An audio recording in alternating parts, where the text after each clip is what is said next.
You know how Fox has a weird way of counting Simpsons episodes? They refuse to count a couple of them, making the amount of episodes inconsistent. The reason for this is the lost episode from season 1. Finding details about the missing episode is difficult. No one who was working on the show at the time likes to talk about it. From what has been pieced together, the episode's production code was 7G06 and the title was Dead Bart. The episode label 7G06, Mona Lisa, was made later and given Dead Bart production code to hide the latter's existence. It was also written entirely by Matt Groening. During the production of the first season, Matt started to act strangely. He was very quiet and seemed nervous and morbid. Mentioning this to anybody who was present around Matt at the time resulted in them getting angry and forbidding you to ever mention to Matt himself. I first heard of an event where David Silverman was speaking. Someone in the crowd asked him about the episode and he simply left the stage, ending the presentation hours early. In addition to getting angry, asking anybody who was on the show about Dead Bart would cause them to do everything they could to stop you from directly communicating with Matt Groening. At a fan event, I managed to follow him after he spoke to a crowd, and eventually had a chance to talk to him alone as he was leaving the building. He didn't seem upset that I had followed him.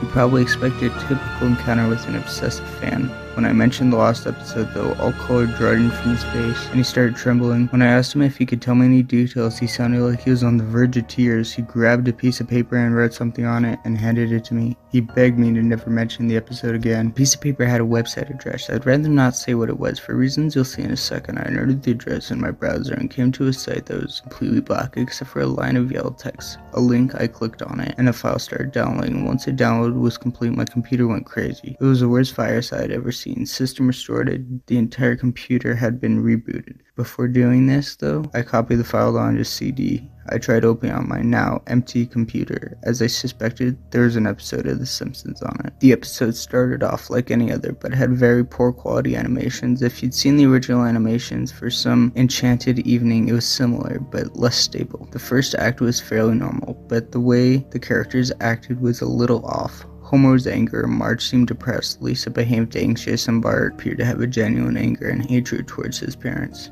The episode was about the Simpsons going on a plane trip. Near the end of the first act, the plane was taking off. Bart was fooling around as you expect, however the plane was about 50 feet off the ground. Bart broke the window and was sucked out. At the beginning of the series, Matt had an idea that the animated styles of the Simpsons world represented life and death and made things more realistic, hence his why he used in the episode. Pictures Bart's corpse was barely recognizable. They took full advantage of it not having to move and made almost photorealistic drawings of his dead body. Act 1 ended with a shot of Bart's corpse. When Act 2 started, Homer, Marge, and Lisa were sitting at a table crying. The crying went on and on. It became more pained and realistic, better acting than you would think possible. The animation started to decay, and even more they cried, and you could hear the murmuring in the background. The characters could barely be made out and were stretching out and blurring, looking like deformed shadows with random bright colors thrown on them. There were faces in the window flashing in and out that you were never sure what they looked like. This crying went on for all of Act 2. Act 3 opened with the title card saying 1 year had passed. Homer, Marge, and Lisa were skeleton thin and still sitting at the table. There was no sign of Maggie or the pets. They decided to visit Bart's grave. Springfield was completely deserted as they walked to the cemetery. The houses became more and more decrepit. They looked all abandoned.